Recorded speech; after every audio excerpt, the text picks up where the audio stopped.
Hi, everybody. This is Dan Stolbarger. Welcome to this week's KFIR Middle East Update. It's the week of January 16th, and we're going to look back upon the events of this week, primarily just the last couple days.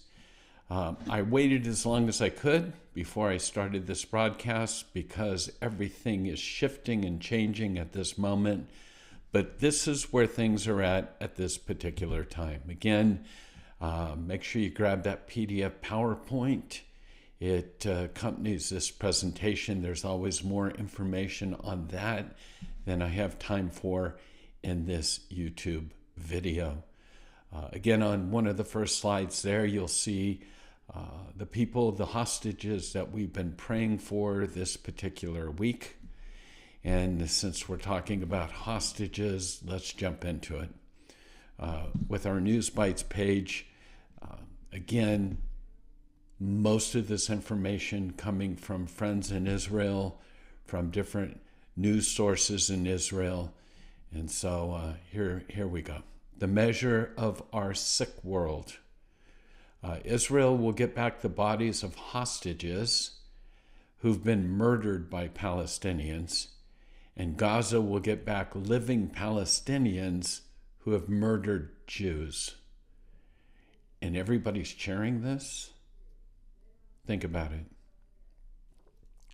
By the way, this is not a prisoner exchange.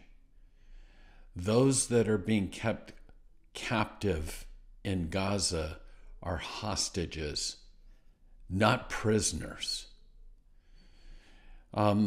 No big surprise here, but mixed emotions over this so-called ceasefire, which we'll get into more detail here in a moment. But of course, the squad, Ilan, Rashida, etc., are jubilant over this, saying it's finally the end of Gaza genocide. Yeah, right.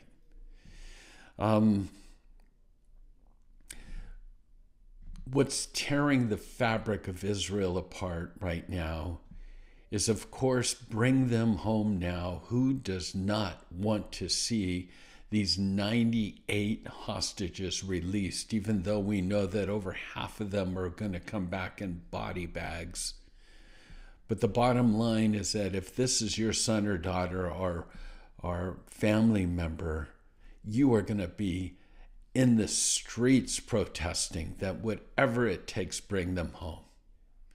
And then you have the other side of that coin, where Israel has now lost over 860 IDF soldiers, men and women. When you look at the details of this ceasefire, you can understand why they're marching in the streets saying the blood of our sons and daughters is given in vain.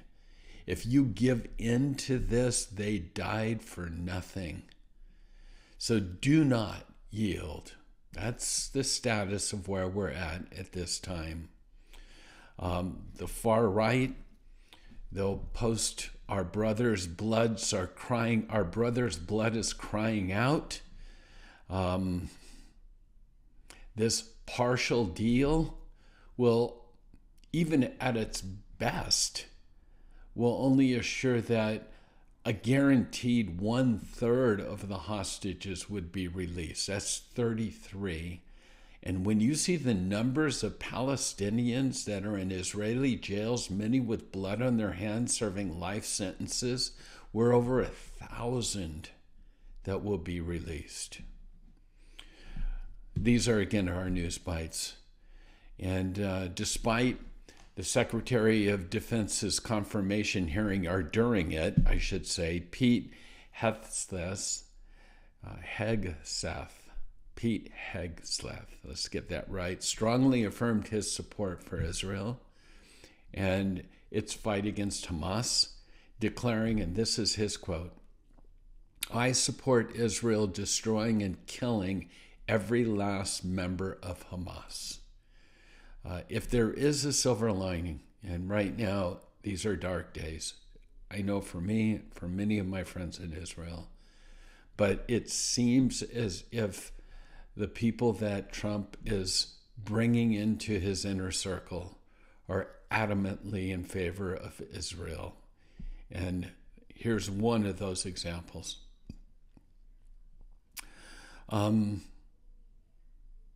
Again, as I've mentioned, News Bites, there's a issue with Lebanon these days, obviously, and questions being asked, can Israel make peace with Lebanon and actually bring them into the Abraham Accords? That would be amazing. Can Trump make that happen? We're going to have to wait and see, but it is on the table.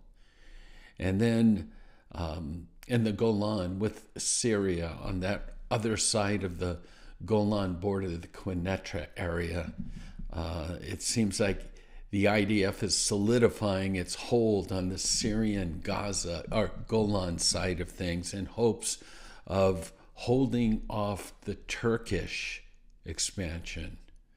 It won't be much longer that the number one public enemy of Israel will not be Hezbollah or Hamas or even Iran. I think in the not too distant future, it will be Turkey.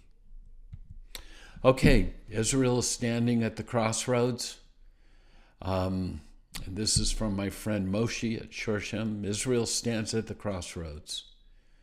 The yearning to bring our hostages home from Hamas hell versus the fear of future bloodshed from released Hamas terrorists.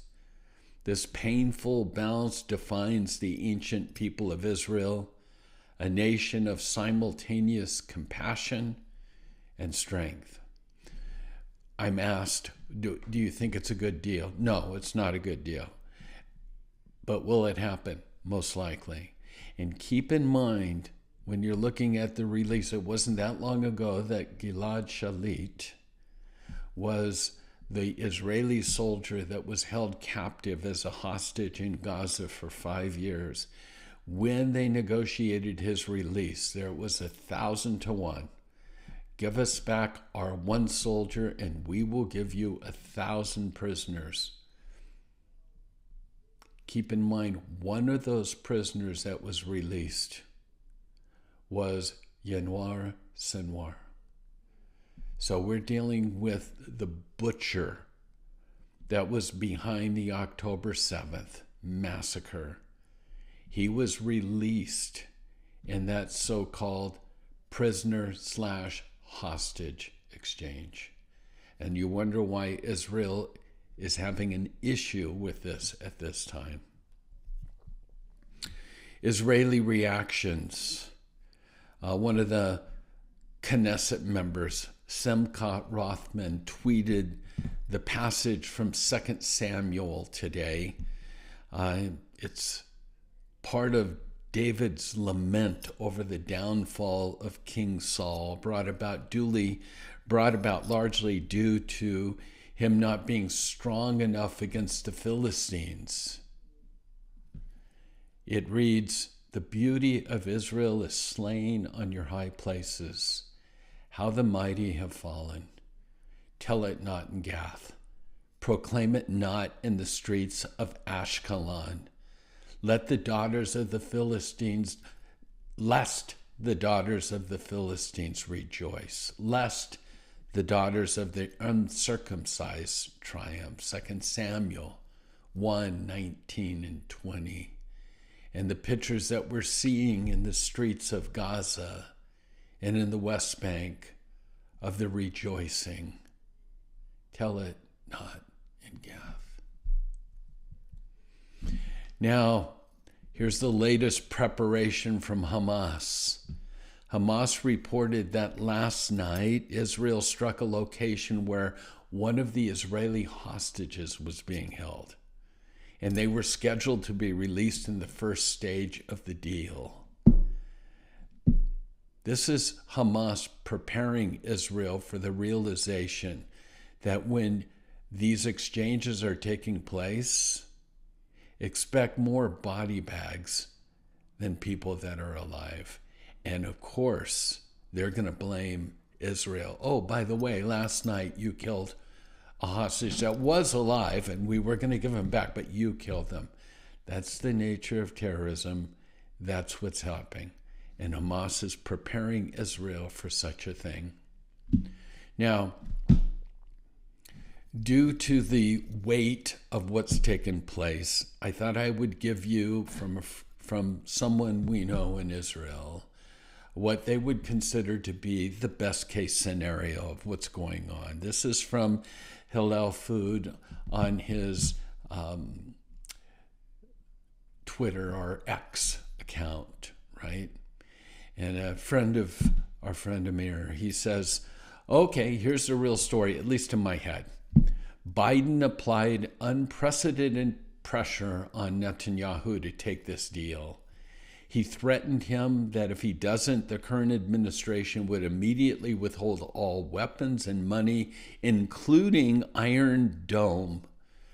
Netanyahu agreed to the deal after speaking to Trump and agreeing that when, not if, but when Hamas violates the terms, Israel does what it needs with zero restrictions and with total U.S. support.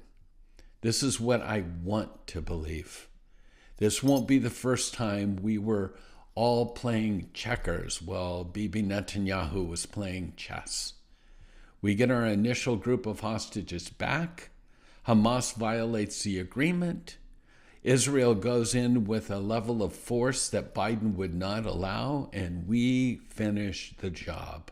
We obliterate Hamas, and we retrieve the rest of the hostages. Oh, and we track the prisoners we release and eliminate them one by one. This is not based on any intel, but it makes total sense to me and answers the huge questions of how Bibi would actually agree to this deal. Also, it makes me feel a lot better. And then he finishes by saying, so let a man dream, would you? I hope, I pray that this is what the scenario is. And then again, as I've mentioned, the return. The Israeli authorities are expecting, quote, dozens of dead bodies to be returned to Israel during the first phase of the ceasefire and hostage deal with Hamas that appears to be imminent. Remember, at this time, Hamas has not given the details of the 33 that they plan on releasing in the first phase. How many of those will be coming back in body bags? That's the question. And then just last night, kind of the dirty trick that was tried but has failed. But the dirty trick is this: the Biden administration, which has zero international achievements, and Biden is desperately trying to take a victory lap, as you know, was pushing for a deal to be announced before the end of the day, coinciding with the president's last speech.